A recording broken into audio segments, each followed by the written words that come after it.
No. So, Scott,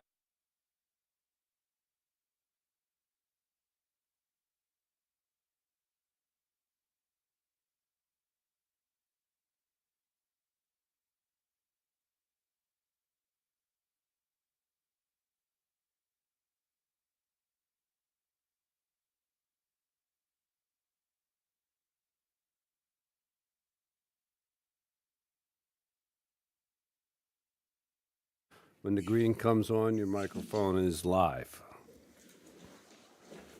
So don't do any hot mic mistakes. Good morning, everyone. It is 10 o'clock, so we're going to get going. Everybody has the agenda. If you don't, they're on the table over there. I am going to go off script for a couple of minutes. If you, hope you don't mind.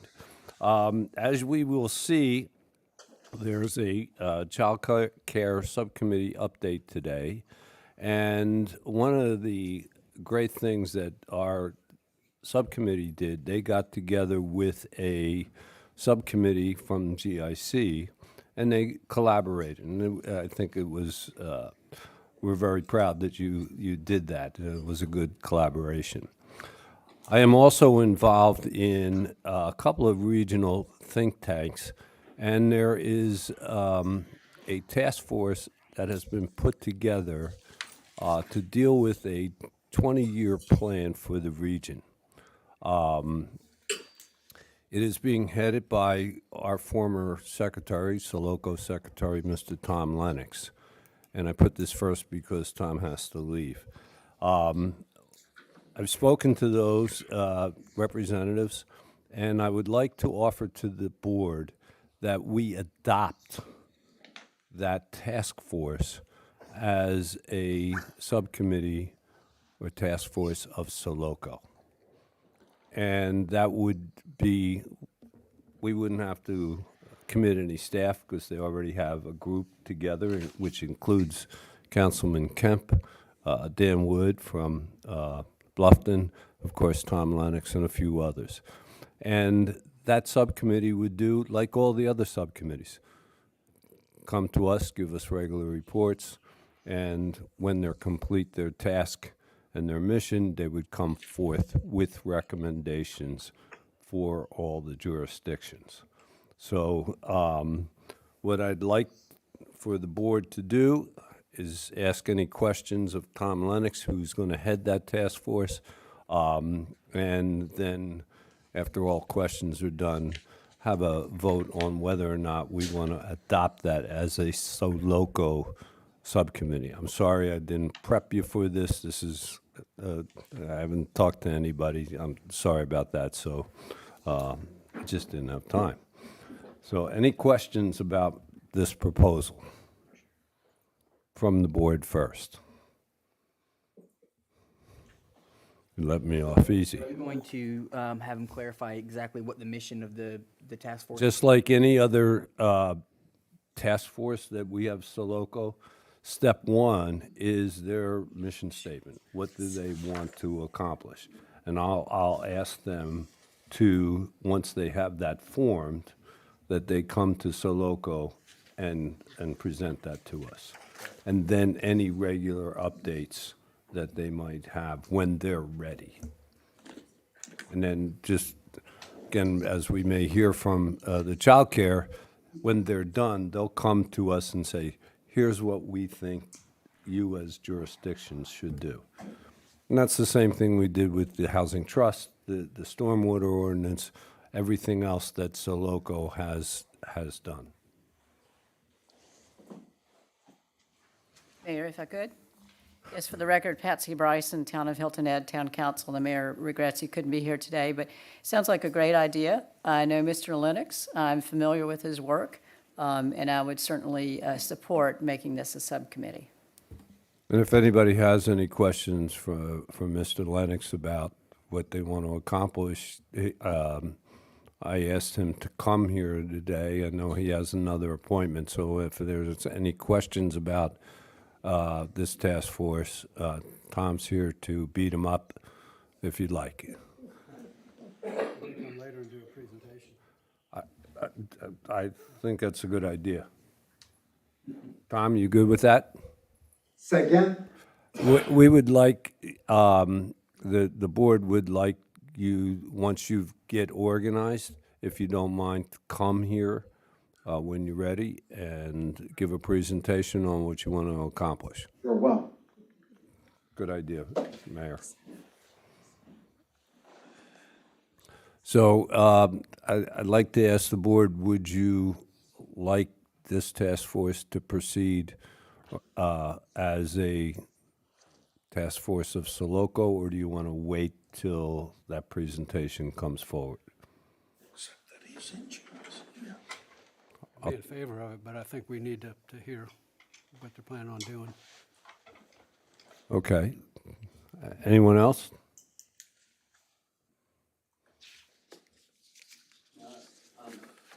I'm good with you, getting the type of experience and free work from a couple of guys that you just mentioned is good enough for me. I know them well enough It is, to say yay now, or we can wait until they. it is free work. So, yes, Tom, if you, Give you a then come forward, please. 30-second outline of what we hope to accomplish. The members of this task force are Truitt, Ribbon, Dan Wood, Alan Ward, John Kemp, and Dean Moss from Beaufort. And our goal is to create an outline to be used by Soloco of what a 20-year plan process would look like.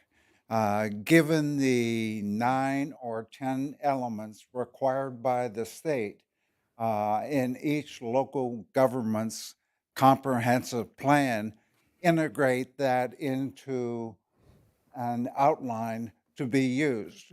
The outline would include the elements required in the comp plan, public involvement, engagement of the different local governments, but it would be no plan. It would be the outline of how to do the plan, more of a process.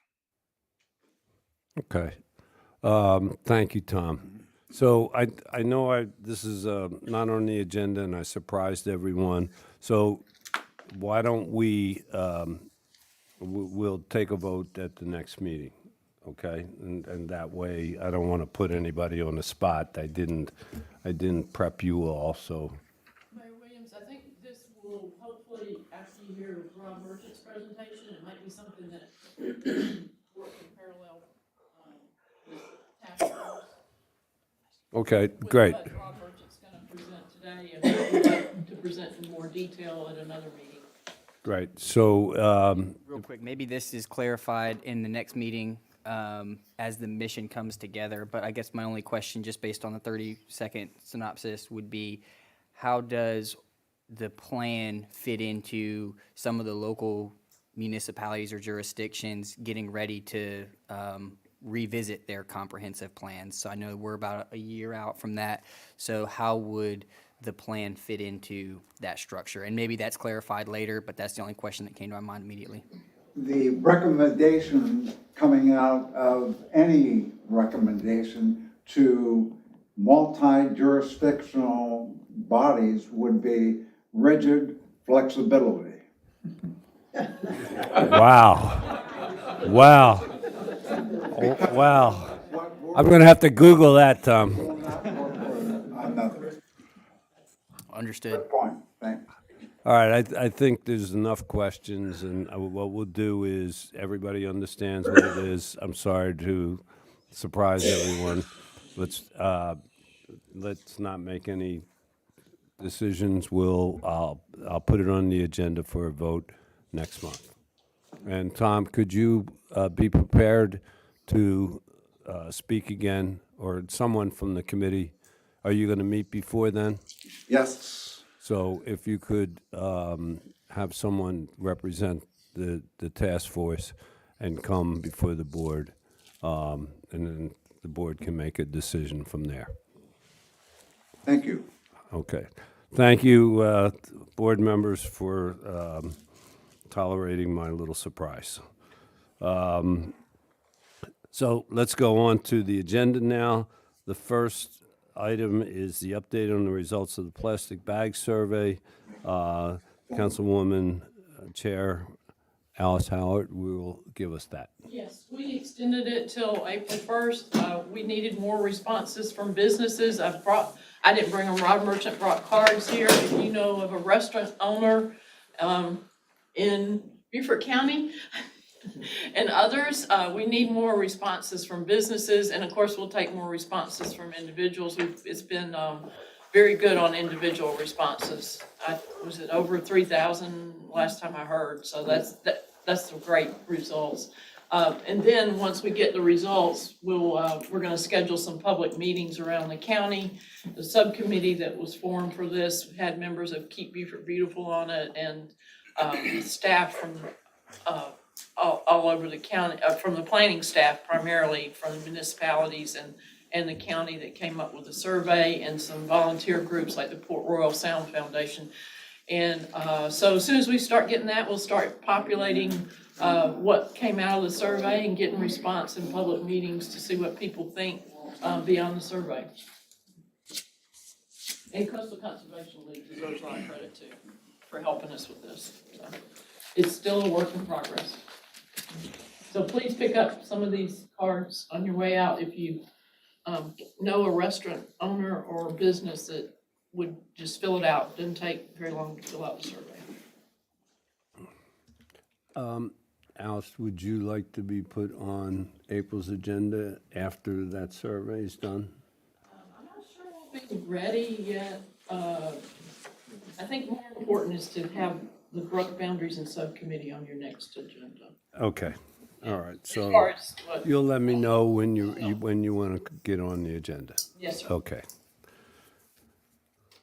So you just saved the time that I took up on the earlier thing. Next, we have the BJHT, the Beaufort Jasper Housing Trust, Mr. Claude Hicks. Mr. Hicks, welcome. Thank you. Thank you, Mr. Mayor, members of Soloco. Let's see. Somebody's doing something right. It's not me. We wanted to spend just a few moments today to talk about what has happened between the last time that we spoke before Soloco and now. And there, as Alice said, it is a work in progress. Housing is always a work in progress. Well, let's try this.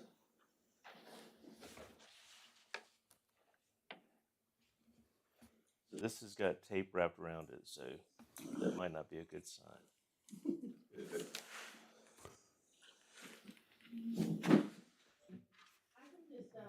Can we, There you go. There we go. okay. For those of you who are not familiar, Beaufort Jasper Housing Trust consists of 9 members. It's a regional organization in that 9 regional members, 9 regional municipalities, both counties, joined together to primarily do one thing. They realized that individually, it was going to be a very difficult task to try and bring housing to their individual municipalities, but together in a regional approach, that works. It has worked. I will tell you that a lot of people were perhaps a little questioning with respect to whether it's going to work. I think it's worked way better than anybody ever thought. In December of last year, we gave out almost $2 million in grants and dollars that went to grantees and to projects to generate housing. We are a 501c3 organization. We have been since the middle of last year or the first of last year. Why housing matters? Economic growth. This is our leader wherever we talk, and we have spoken to over 100 individuals and organizations across Beaufort and Jasper counties. We are consistently saying economic growth is the number one initiative. Without housing, there is no economic growth. Without economic growth, there is no community. Workers need places to live. Currently, they don't have any place to live. In this area, we are approaching, on a 3-bedroom apartment, $3,000 a month in rent. On a 2-bedroom apartment, we are approaching about $2,500. And on a 1-bedroom, we are approaching $2,000.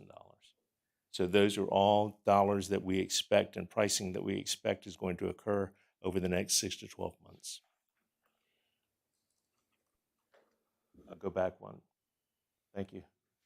Housing availability affects quality of life. There are 1,000 surveys out there that draw a direct line between housing and the quality of that housing and the quality of the life of the people who live in it. Whether it's their education, whether it is their nutrition, whether it is their socialization, there's a direct line between the ability to have safe and affordable housing and what your life looks like. As I said before, this is a regional collaboration. I will tell you, I've been doing this for almost 30 years, and regional collaborations work rarely because you have a whole bunch of people with opinions and they rarely come together. This is an outstanding example of regional collaboration. Senator Davis used this to bring us some state money by saying, this is regional. Look at how many people are sitting at the table. And he was successful in doing that.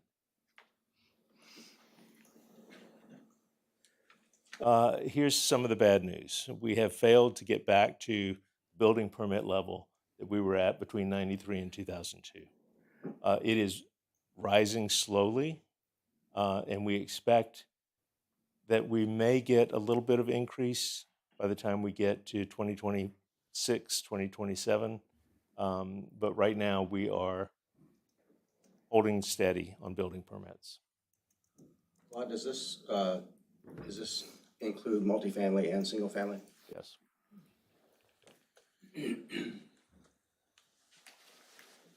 The housing availability nationwide, right now we are 8.2 million units short across the country. It is expected by the end of 2035 that we'll be at 10 million units short. This is particularly, I guess, an onerous statistic in that for the first time in about 50 years, we have crested over the dividing line between home ownership and rentals. Rentals are now a higher percentage of our population than home ownership. So when you look at, I've got children who are supposed to be old enough to think, and they all are looking at perhaps a house, maybe by the time they're 40, maybe, depending on what the economy looks like. So apartments and multifamily living is here. It is going to be here for the foreseeable future. We need to do what we can do to make sure that those multifamily units can reach all of the residents that we need to house. Next, please. This is the single most talked about slide. We asked Dr. Laura Ulrich to come to the symposium last year to talk about housing. She is the Federal Reserve's leading expert on housing. And there were a lot of very important people in this room when she popped this slide up. What the Federal Reserve does out of Richmond is to keep track of how many houses in any particular area can be accessed on a median price by people who don't go over 30% of their income to pay for rent or for housing payment. In the last 21 years, the total number of houses that met that requirement are 0.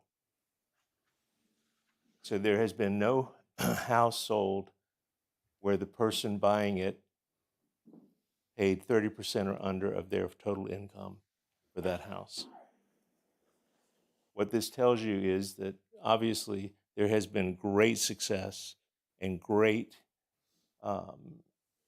capacity on the higher end, great communities. Everybody wants to live here, but with respect to affordability, And with respect to families being able to live in a place and not spend more than 30% of their income, there hasn't been a single house that the Federal Reserve has kept track of. This is a dynamic that has to change. We can't have an environment where young families, young professionals, young teachers, young police officers, young nurses have nowhere to go. When you go above 30% of your income, it directly affects your ability to put food on the table, your ability to keep your transportation up, your ability to socialize, do the things that you would like to do. You are now trapped in a house where you're paying 40 or 50 or 60% of your income in rent or mortgage payment. Next, please. So we looked at who was cost burdened. So if you take a look on the right-hand side, in Beaufort and Jasper County, 46.3% of renters are cost burdened. That means they spend more than 50%. Extremely cost burdened means they're spending over 50% of their income on housing costs. This is a number that needs to come down.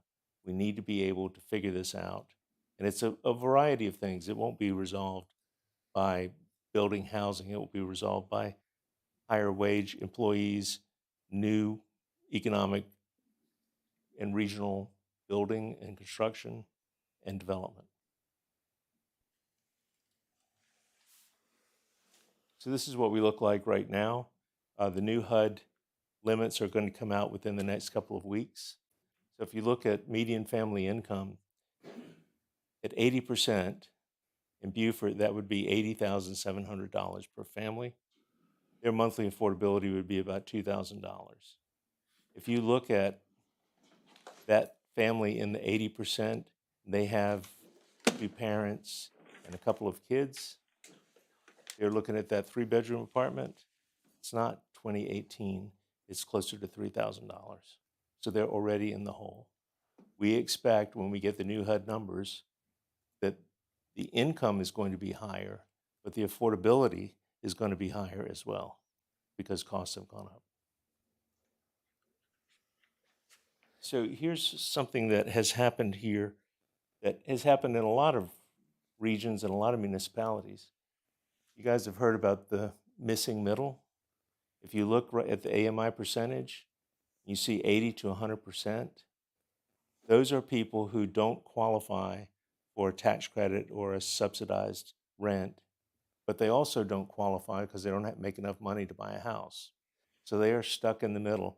That AMI percentage, I would bet you that if I come back here a year from now, that percentage is going to be higher because you're going to have people who are getting raises, who are earning good salaries, but they can't afford to buy a house, nor can they afford, they make too much money to be able to afford to live in any kind of tax credit housing. We looked at what can we do with the state. The state is as bureaucratic as any other state in the country. We're working to help them really figure out how to streamline their processes. Beaufort Jasper Housing Trust is the only entity in Beaufort and Jasper counties that participates and is qualified in the state home repair program, both from a repair perspective and we went and got our environmental remediation certificate, which was me and Jennifer sitting in a room for 8 hours listening to lead-based paint. 8 hours we'll never get back. We are looking at how that affects this particular area. The biggest effect of doing both of those things is that we can now look at a house that's older than 1978 as its construction date. That applies to a lot of housing in the entire, both Beaufort and Jasper counties. We want to increase and create gap funding resources with the state. We want to provide low-interest mortgage opportunities. We have programs from our grantees for first-time home buyers. We can't find a home that they can actually afford, even if we gave them the money. Hardyville is the best example of what we did right down the street. That worked, but it worked because the municipality gave, the contractor gave, the developer gave, and then we were able to find some other resources. That's what it's going to take in the future to really house people. We want to encourage a revision of the qualified allocation plan. What does this mean? This is the plan that the state goes by on an annual basis to determine how it's going to give out dollars, how it's going to give out tax credits, how it's going to give out those dollars that can be used in construction or development process. Why is this important to us? When I got here, which was a year ago, there was a provision in the qualified allocation plan that said you may not get points for your development unless you have 1,000 jobs within 1 mile of your project. Nothing in Beaufort and Jasper County applied for that particular issue. So everybody that came to look at us knew they were already 10 points behind. 10 points in the LIHTC business is deadly. You're not getting your deal done. And finally, we want to expand funding opportunities and create incentives for private sector development. There's a lot of money in the private sector that is looking to make investments, but also looking to do good things. And workforce housing is one of those things that they love to talk about, they love to make an investment in, because they can also look at their shareholders and say, see what we did? We did something good, workforce housing. And everybody applauds, and all the executives get to keep their jobs. They've done something good. Next, please. What can we do locally? We can partner with local jurisdictions to drive policy change. We have to figure out how do we get something out of the ground in a shorter period of time and a less costly process than we have now. We need to expand our infrastructure access and reduce our costs. Everybody is looking at the cost of water and sewer as a deal killer. When you look at how fast it's going up, at what that means to a project, it forces a lot of people just to walk away and say, we can't, the project won't hold it. We'd have to charge rents of $4,000 to be able to pay. We need to overcome resistance and build public support. There is not in my backyard mentality everywhere in the United States, everywhere. What we have to do to combat this is to educate people on what it is, but more importantly, educate people on who's going to live there. That is the biggest fear, is who's going to live there, what's it going to look like in 5 years, is it going to be managed properly, what will it do to our constituents who live close to it or next to it. We have put together a regional cooperation facilitation through a 2025 Solutions Forum. This is going to be in September. We will send you all save the dates. Essentially what we're going to do is we're going to put around the table developers, government representatives, planners, home builders, home constructors, and those people who are involved in the housing process to talk about what it is that we can do to try and help get things out of the ground faster, less expensively, and really put the product in the communities that everybody wants to see. So you'll be seeing more about that as we go up closer to September.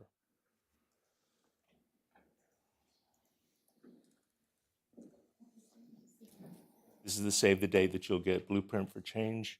We want to bring everybody to the table. We want to hear what they have to say. We want to hear what the problems are. And then we want to try and figure out how collectively we can work together to provide solutions. Thank you very much for the opportunity. We look forward to our next meeting. Any questions that I can answer for anyone? Thank you, Mr. Hicks. First, anyone from the board, any questions, and then I'll open up to the public. Chairman, Yes. we talk about Beaufort Jasper all the time. How do you when we were developing this way back, we always had that problem that Hilton Head would have one set of figures, Beaufort would have another from the south to the north, then you have Jasper, which is another set of figures. How do you separate that when you do a thing where it says Beaufort and Jasper's included, or Jasper's included with Beaufort? So So what I'm trying to get at is, Where is the money, do you look at when the money is spent and how well it's spent? For example, $1,000 in Beaufort would do one thing, but $1,000 in Jasper would do a lot more. We recognize that from a HUD perspective, the numbers that we look at, this is what's called the Hilton Head MSA. Everyone in both counties is in that MSA. So you get a skewed kind of vision of what it's really like. You're looking at Hilton Head product along with Jasper County product, and it doesn't make any sense. From an economic perspective, we know that everything is moving towards Jasper because of lower cost of land, less expensive development costs. We have developers who are coming in all the time asking, where can I look? Where's going to be the next market? So we do differentiate. HUD doesn't differentiate at all. It's blind to Hilton Head versus Jasper. It's blind to Hilton Head versus Yemassee. But what we do is we look at what are those numbers really saying. And if you looked at the one slide, we divided it between Beaufort and Jasper County. We know that Jasper County is going to grow substantially over the next 5 to 10 years. We want to make sure that we have workforce housing in that mix. But it is very difficult when you try and blend the two together because you almost can't. They are separate and distinct municipalities. They're separate and distinct communities. And so developers know when they come into those communities, they've got to adapt based on where they are. The way you develop in Hilton Head is substantially different than the way you develop in Jasper County. And to follow up on that, when you did the project in Hardyville, I would like to, could you ever give a presentation on how that works? Sure. I mean, it just that particular framework, so if we have an opportunity, we know there's a framework there. Sure. I'd be happy to Excuse do me. that. And so Mayor Williams led the way in getting that project done. But a lot of people had to say yes in order to get that done. Habitat had to say yes with respect to whether it was going to do something it wasn't used to doing, which is create 10 units. The contractor had to say yes because they were doing it on a fixed price, and it was slightly below market, not greatly below market. Municipality, the city had to agree on a whole bunch of things in order to make this work. And then we stepped up with first-time home buyers assistance. So we gave each of the residents there enough money to put down to be able to buy the house. A lot of things had to happen, but I'm happy to come back and talk about how that can happen in your communities as well. Thank you. Appreciate it. Anyone from the public like to ask a question? Yes. My name is Carlton Dallas. I'll be hopefully speaking about. Please come to the microphone because we're recording you. Thank you. My name is Carlton Dallas, and my background is global petroleum, 34 years, including 5 continents. There's a lot of foreign capital that wants to come into the U.S. Are there programs that make that easy for them to invest in housing, as this gentleman has just spoken about? Great. Mr. Hicks, you might want to get his card. Absolutely. Most of the time right now, the investment in housing from international corporations is done through a syndicator. They will give that money, they will form a pool, and then a syndicator will decide which projects they're going to send that money to. The most prolific is Santander Bank. We don't have any of those in South Carolina. They're a Spanish bank, and they, along with RBC from Canada, have invested a huge amount of money, but they're investing them in exchange for getting tax credits. So there's very little in the way of international investment straight up. We're going to go in and we're going to expect a certain ROI, and we're going to make that investment. But the interest in South Carolina will mean that those international investors are going to head our way pretty quickly. South Carolina has become a very, very hot market and will continue to be probably over the next at least decade. Great. Thank you. We're going to now go on to, thank you, Mr. Hicks. And also, Jess, you have that. Could you make sure that this ends up on the Soloco tab on Hardyville and Bluffton, please? Thank you, Jess. Next, we have Mr. Olandar Lewis, who is the chair of our Child Care Subcommittee.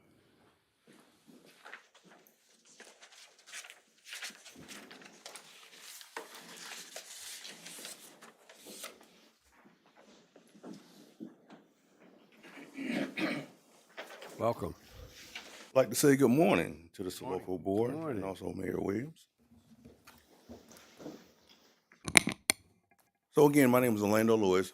You guys have identified me as the chair for the Early Child Care Subcommittee.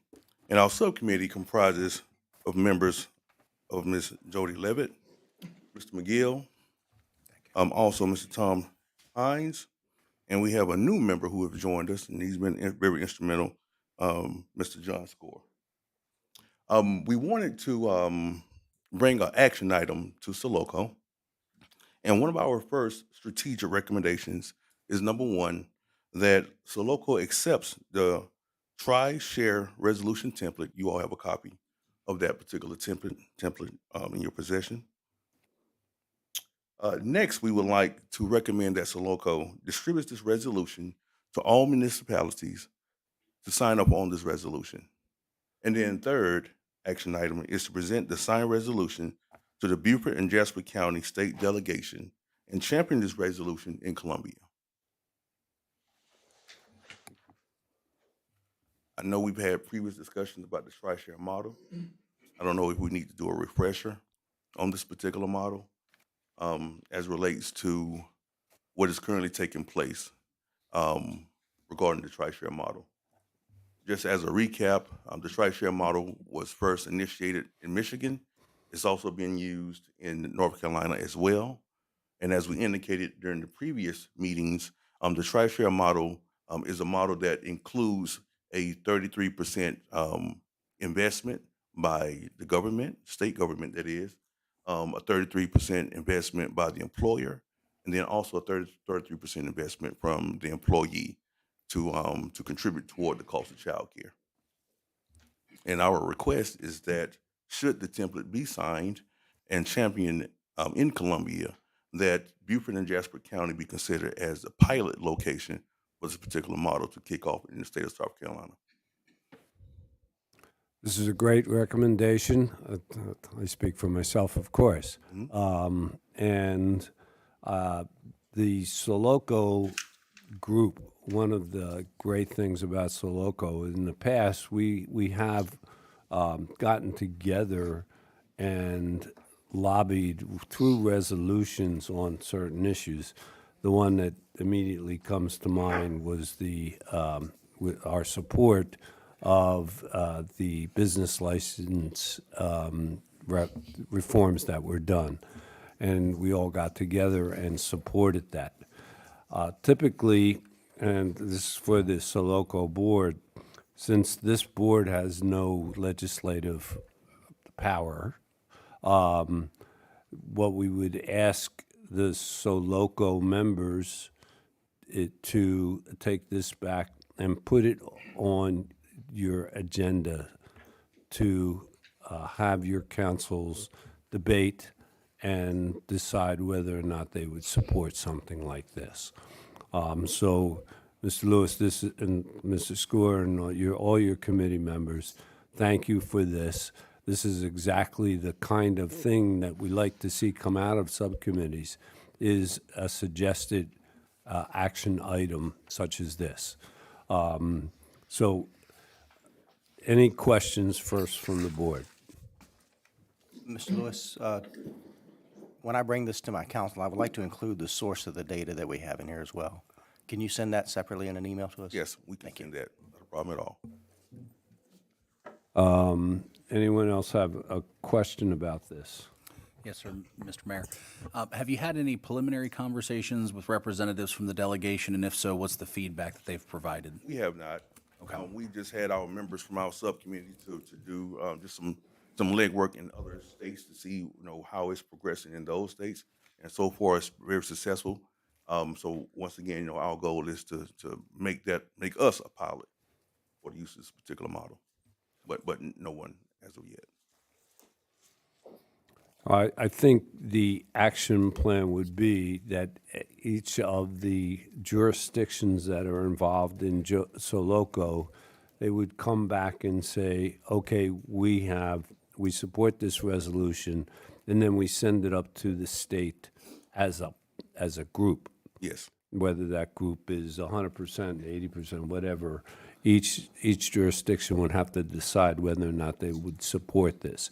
When we send it up to the state, I think we will need the data because our legislators will ask for it.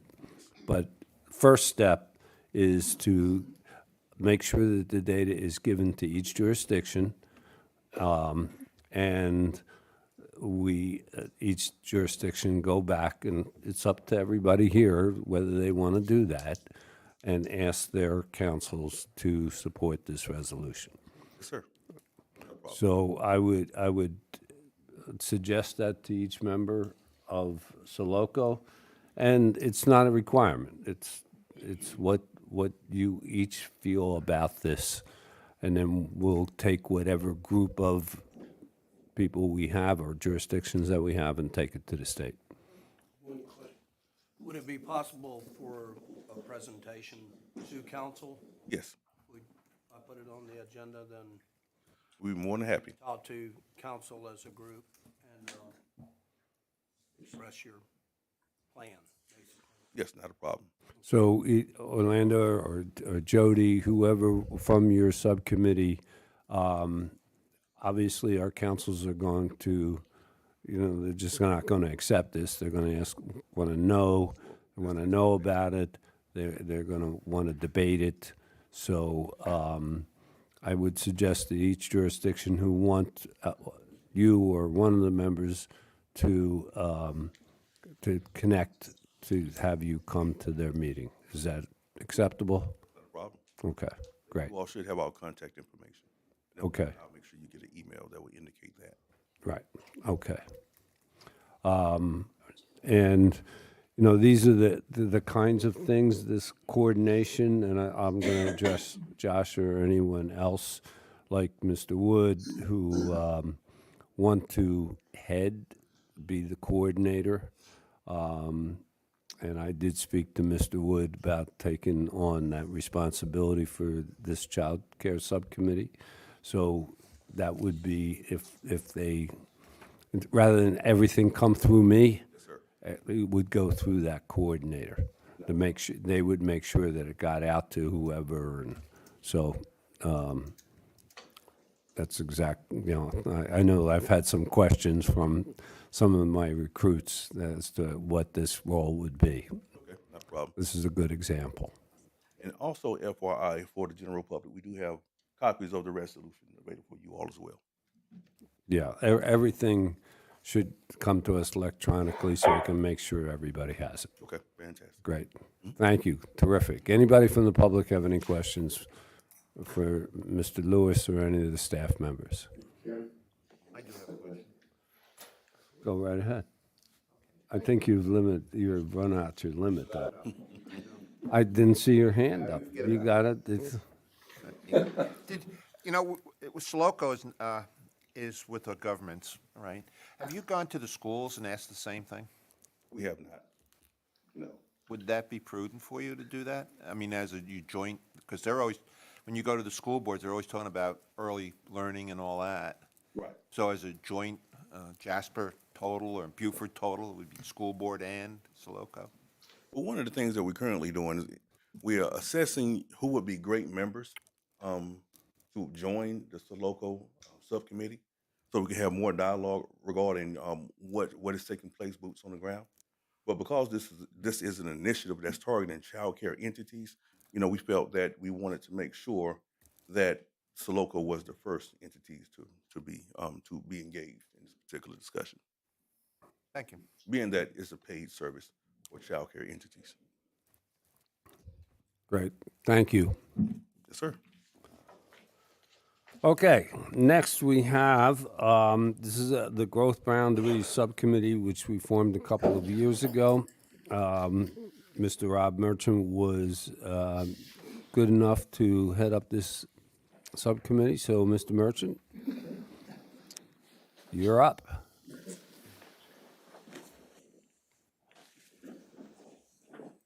Thank you, Mr. Chairman. Good morning, members of Good morning. And I promise I will try to respect that 1 hour cutoff. As the mayor mentions, Loco put together a committee to look at growth in the region and look at growth boundaries and also look at our comprehensive plans and see how they mesh together.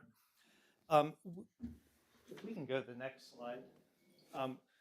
So this committee primarily started as municipal and county planners meeting together. And we realized early on that there were several limitations to this simply being a staff-driven effort. That we definitely all have our regular jobs. We're all very busy. Him again. That reminds I me a don't know little how to bit turn of it off. Scooby-Doo.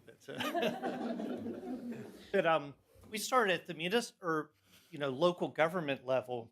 But we realized the importance early on of bringing in some regional partners, such as the Coastal Conservation League, Open Land Trust, South Carolina Lowcountry Sentinel Landscape, Beaufort Jasper Water Sewer Authority, because they definitely they're seeing this this vision from a regional level, and that's kind of what our charge was. But so we met together, and I'll start off with this slide. When we typically, when I give a presentation about comprehensive planning, I always like to start with photographs.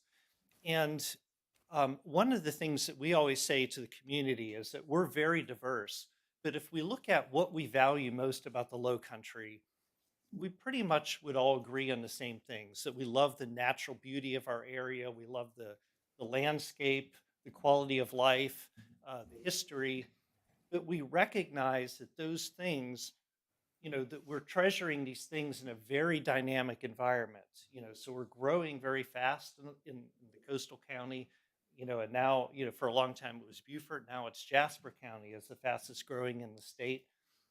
And that this growth has consequences. And so each of us have a comprehensive plan that provides a roadmap of how we navigate that, how we keep those things that we treasure, but then we have to balance all the interests. And I think that the first two presentations today kind of give an idea. We have the issues, not only of trying to preserve land and growing smart, but also affordable housing and childcare, all these issues related to a fast-growing region.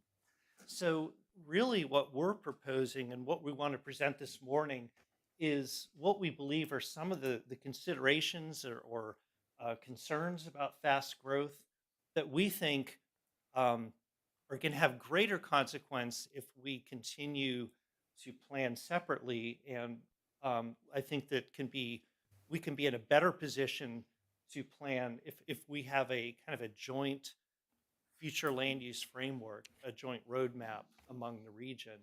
And I think this is why Loco was put together. We recognize that, individually, we certainly, we love our local communities and we, we do everything we can to make sure that we're preserving quality of life, but, we all work together as a region, and what happens over the boundary of our own community, it often, we impact each other. And so having this shared vision is important. I'd like to introduce, and I can't remember, Taylor Ladd from Beaufort Jasper Water Sewer Authority. We're going to just run through a few slides, and then we're hoping to wrap it up and kind of give you an idea of what we would like to see as the next steps. Good morning. Good morning. Taylor Ladd, Planning Manager with Beaufort Jasper Water and Sewer. So we looked at some of the population, and population data is a very popular way to look at growth and evaluate projections on future growth, but we really kind of wanted to drive a point home here in looking at residential building permits from 2023. So first of all, this represents a collaborative effort between all of the agencies and jurisdictions working together on this project, which in my mind is a pretty amazing accomplishment, and appreciate this forum for putting that together and driving this effort and supporting it. But residential building permits is speaking very strongly to the growth here. And definitely we're looking at compiling data from 2024, and I appreciate Mr. Hicks showing historic data behind building permits. Unfortunately, I don't know what percentage of this is represented by obtainable housing, but certainly we can begin to see how this is working. Next slide, please. So one of the things that we've worked on as a subcommittee, and this has definitely mostly been headed up by Rob's team over at Beaufort County, but we're putting together this digital representation of development data. So this represents the development agreements, planned unit developments, planned district developments, all of our jurisdictions kind of call them a little bit something different, but master planned areas. And basically what you can see here is the balance of what units. So each of these master planned areas are entitled to a certain number of units to build, residential, commercial, and this is showing the balance of what is remaining. So darker purple basically means there are more units available to build. So this is one way that we're working together to understand the data we have and the future that's anticipated, because some of these agreements have been in place for 20 years and are now coming to fruition, which is something that we all understand and are seeing. Next slide, please. So my favorite topic, water and sewer. We're going to spend the next few slides here looking at a few more specific topics and the impacts of growth on our infrastructure and economic drivers. And specific to water and sewer, I need to first acknowledge that while Beaufort Jasper Water and Sewer has a very large service area in our counties, there's also water and sewer service being provided by Public Service District in Hilton Head. Town of Ridgeland has its own water and sewer system, and Yemassee has Lowcountry Water. So we are a bulk of the two-county system, but there are other providers. So I can only speak to what is in our jurisdiction in our area. So what is essentially on the slide here is a really quick breakdown of 4 projects that, and $150 million investment is on the low side. It's probably more like $180 million. But across 4 projects that are responding to growth. Out of our 3-year CIP that's currently approved at this point in time, that a $590 million capital program, 65% of that is projects related to growth, which is represented here. So we have under construction right now at Cherry Point in Perrysburg. You guys have probably seen the storage tank going up in Buckwalter, and then Bluffton area improvements, which we're grateful to have some funding from RIA for that. But this is what a lot of the work is going on for us, in addition to the rest of our multi-million-dollar capital program. I just wanted to point out that we are responding to the growth. We're working hard to be proactive, and grateful to successful master planning that our organization, that the authority has done to anticipate this and plan for it. And we're currently in a new master plan, have a new master plan project going on, and looking forward to more projections and future planning for that. I'd like to introduce Dana Bauer, who's going to speak about the next couple slides. Hey, good morning. My name is Dana Bauer. So I'm the coordinator for the South Carolina Lowcountry Sentinel Landscape, which is really a partnership program working at the regional scale focused on our Beaufort military installations, but we work with federal, regional, state, and private partners. Go to the next slide. And so this is going to run through from 2001 to 2025. You can see in black are the developed areas, green are the protected lands, yellow is what was protected in that particular year. And this is going to kind of roll through. And I think it speaks to both the incredible amount of conservation work that is being done in this region to protect those environmentally significant and sensitive areas, but also the growth of our communities. And I think it's a little bit harder to see incrementally from year to year, but if we were to kind of go back and look at 2001 compared to 2025, I think we would see what we're all seeing, the amount of population growth and development that's happening in our two counties. And so I think, this is kind of a critical point from what we heard earlier on the work of the Housing Trust and also looking at growth, where that growth is going to continue occurring and what are the constraints. And so that's sort of what, this growth subcommittee has been focusing on, understanding better. I'm going to roll to the next slide.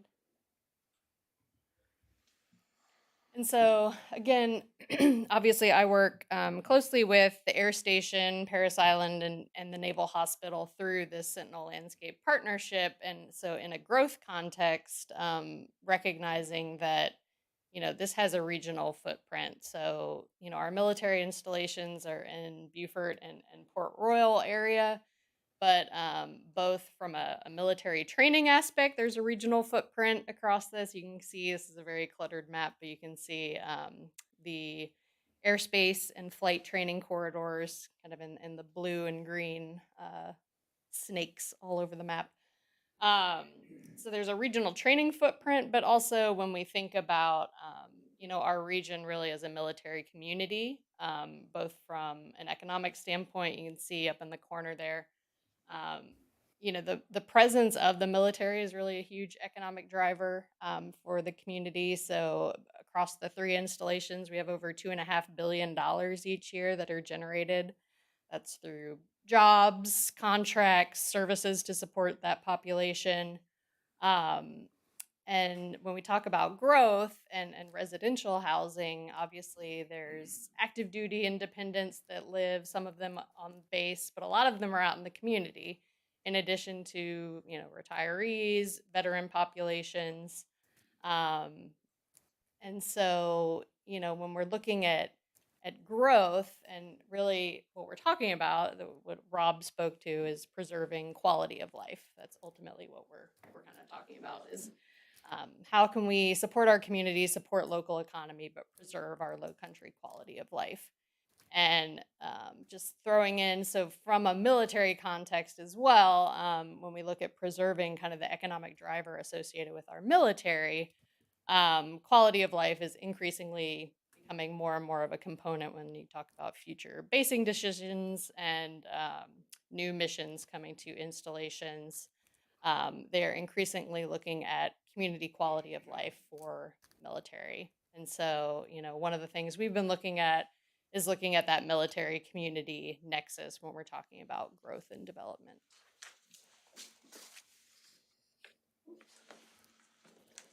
And I think Rob's going to come back up, make another appearance. Thank you. Yeah, and so I think there's quite a number of issues related to rapid growth. Some other issues, things that maybe you don't think about at first is the impact on medical care. We do have a more elderly population in the Lowcountry because of retirees, and there's a real demand not just for nurse. There's a statewide nursing shortage, but even specialists, in our hospital facilities. You can go to the next slide, and we'll have all this information available. And then finally, I don't really know if I need to speak on transportation, but one of the most visible impacts of growth is, our ability to get around. And, as we project into the future, we're looking at, with no additional improvements, quite a bit of more failing intersections and road sections. And so, as a region, it has been a real challenge over the last 20, 30 years to raise funds for roads and road widenings, new roads, because, the amount of money coming from the federal and state government is not nearly enough to pay for the improvements that we need locally to shoulder the growth that we have. If you go to the next slide, We do have, in this region, we have a history of regional planning. You know, the northern and southern regional plans were efforts that we made about 15 years ago. And really, So Loco is kind of the second iteration of a committee that, you know, is looking over originally at the southern region. Now we're really countywide to try to coordinate growth for the county. In addition, we've done joint planning efforts for the air station, you know, trying to prevent encroachment, the stormwater design manual, which was one of the first, you know, accomplishments of this committee. So we do have this real history of regional planning. But I do believe that our appetite to do a full-blown planning effort as a region, you know, with all the chapters of a comprehensive plan, I don't think necessarily that is what we're proposing as a committee as our best path forward. And if we go to the next slide, um, you know, there are other ways that that a region can work together, produce a product, and maybe be memorialized through local intergovernmental agreements that I think are more effective and might be more appropriate for Soloco. And interesting, you know, we had talked about the regional planning efforts we've had in our county.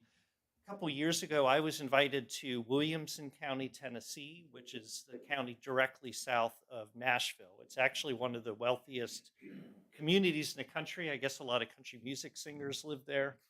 But they had 7 different jurisdictions that they were trying to modify their growth boundaries, which they have to do something that Tennessee requires. But they had asked me to speak about our regional planning efforts because they were very interested in the accomplishments we made. But they didn't do a full-blown plan. They did something in their community. They called a symposium where they invited different speakers and kind of looked at what are the necessary steps, you know, to engage in a regional planning effort. So that's one model. Another model is last fall we had what they called a regional accelerator. This was looking specifically at resilience planning issues, but we had a room full of stakeholders with some very guided activities to kind of look at, you know, working together as a group and working through some difficult questions and trying to come to some consensus. And I actually believe that this type of effort, you know, a workshop that would be a single or maybe 2-day, you know, 2 separate day event is the best model where we would have an independent facilitator, because I think it's important when we're dealing with so many local jurisdictions to have somebody maybe who is a disinterested party but is very much aware of the importance of regional planning and maybe asking some tough questions.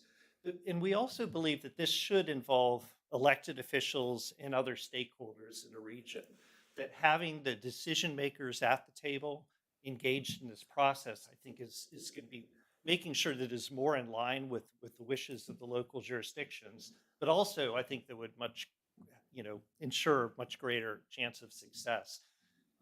And we think that, you know, the final product out of this could be some sort of roadmap, whether it's a combination of a map, some general agreements on land use, some policies that we all agree on, maybe sharing of information that is in some sort of, you know, short document that we could all adopt by resolution. That's kind of our vision for where we think the best path forward.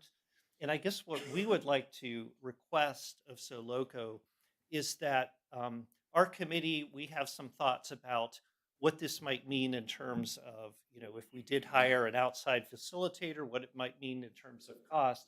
So I guess my question to the committee is if there is value in pursuing this, what we would like to do is come back at the April meeting or, you know, whatever meeting, next meeting you can get us on the agenda to come up with some more specifics and really chart how that would, you know, if the interest of the committee, how that would then be forwarded into an actionable item. So what we've done in the past, Rob, and again, the Beaufort Jasper Housing Trust was a good example, and the stormwater ordinance was the same. What what we would request of you is a estimate on what this was cost. Then what would, and break it down by population, what it would cost each jurisdiction to hire this facilitator. And then we have to, again, take it back to our councils, whoever wants to participate, because each one of these things are optional. So cost, total, how it would break down by population for each jurisdiction, and then when you have that, come back, tell us, and then we'll take it to our jurisdictions to ask each jurisdiction if they want to participate. That's how we've done it in the past. Mayor Williams, I wanted to, if everyone on that committee would stand up, I want to say a big thank you to everyone that was on it. This group was amazing. They've done so much work and so many good discussions that we had. This is just the tip of the iceberg of the work that they did. I agree with you, Mayor Williams. I think they'd be ready probably by the April meeting to do that. And we were, I'll say it, wanted to get it to the jurisdictions before budget time too. So people can think about it in their budget. April would be April would be ideal. ideal. So if you come back, because then we have to take it, each one of us has to take it to our councils to see if we want to participate. Rob, do you envision this being like north of Broad, south of Broad, two different events or one big event with everybody's together? I think our vision is it could be a single event, but I think we recognize that in the northern part of the county, we do have growth boundaries. So that would be taken into account. But, the questions of, are those working for us, could be brought up. Real quick, just a comment. And first of all, thank you for putting the presentation together. That was a lot to digest and a lot of really good information, great slides. My question would be, is the focus growth boundaries with the understanding that there are growth boundaries in place north of the Broad? And or does that include the development codes in place? Because what's confusing to me a lot of times is, as a newly elected official, trying to, get a better understanding of how things are working, the development codes are confusing because I'm like, here we have growth boundaries in place with identified goals to say preserve 60% of the land mass or whatever the identified initiative is. But then your development code doesn't encourage that. It almost encourages a competitive spirit because a lot of the development that's allowed in, say, a municipality is also allowed in the county. So if I wanted to build a hotel with 25 rooms or more, I could do it in the county or I can do it in the city. If I wanted to build on one single parcel and I wanted to have 3 residents, I could do it in the county, I can do it in the city. So I'm not sure that it's necessarily a growth boundary issue. It might be that the development codes don't complement each other. In fact, they compete in a lot of ways. And so would the mission of this charrette both discuss growth boundaries and how the development codes could better work in conjunction to preserve property and then encourage more dense development where it makes sense and infrastructure already exists? Yeah, I think it could do both. I think, it could be that maybe the first step is agreeing on the boundaries, and then this effort could lead to some further tasks, because I think if we're getting down to ordinance amendments or really taking a look at zoning ordinances, that's a much larger task. And maybe that, as we look forward, it could be, intermediate and long-term goals. But one of the things that we did in the northern part of the county, because we recognize that, is that we drew the boundaries, but we drew in policies that encouraged annexation, so that if somebody was considering an upzoning in the county, that they were first given the right of first refusal to consider annexation into a municipality. So, we did look at that through a series of policies built into an intergovernmental agreement. So there are different steps that we could take, but I agree. I mean, I think having better coordinated zoning is going to be, certainly make the job easier. Anyone else? So will, barring you tell me something different, I'll put you on the April agenda, and you can come back to the committee with a cost and what, if you could outline exactly what we're looking to accomplish in that charrette, so everybody understands what they're paying for and what we plan to get out of it, okay? Okay. Does that make sense, Ms. Howard? Yes, sir, that sounds good. Mr. Mayor, Yes. in that estimate, could you give us options? Mm-hmm. It always seems that we get one option, yes or no. And I like to see maybe one charrette or maybe multiple charrettes and see how much that costs. And maybe it's beneficial because where you put it is going to be difficult, to tell you the truth, because you got Jasper, which is going to be how many people from Jasper are going to come to Beaufort, or how many people from Beaufort are going to come to Jasper. So just maybe a kind of a estimate of each one so we have an idea which is better. Okay. Yeah, and it could be that sometimes even when you do an RFQ or RFP and get results from a consultant, they might have do phase A and then there's an option to do phase B, and maybe that's an additional workshop or something. So we could look at something like that. Okay, thank you. And to all our subcommittees who have worked really hard, childcare, Beaufort, Jasper Housing Trust, and of course the Growth Bounties, you've been working on this.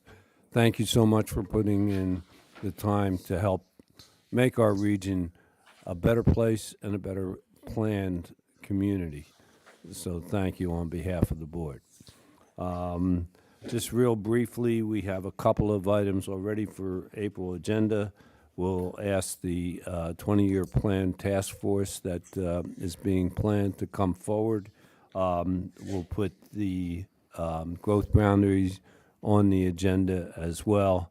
And I think, Josh, you had recommend someone to come talk about the wetlands, I believe. Ms. Kimmel, that you sent me her name.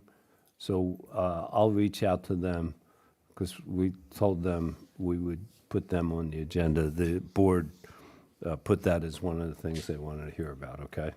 But I haven't reached out to her yet. Okay, and if you need anything from me on that, just let me know. Okay, well, and I think Kate Schaefer wanted to be part of that conversation as well, right, Kate? Sure. I'm full of surprises today. Mr. Chairman, maybe, did Bluffton just pass an ordinance protecting wetlands? Are you, Yes. Well, are you willing to speak to a little bit about how that conversation? That's not a bad idea, you know, and I had this conversation with our council as well, that they changed their buffers to wetlands, right, to 50 feet.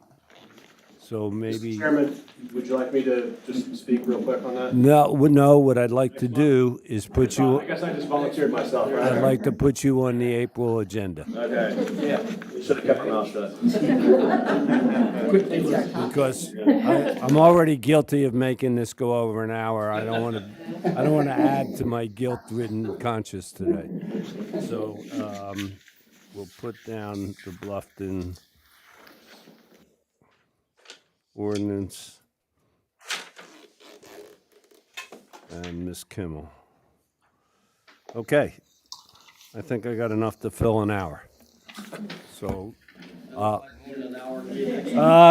yeah, you know, okay. I won't hear the end of this now.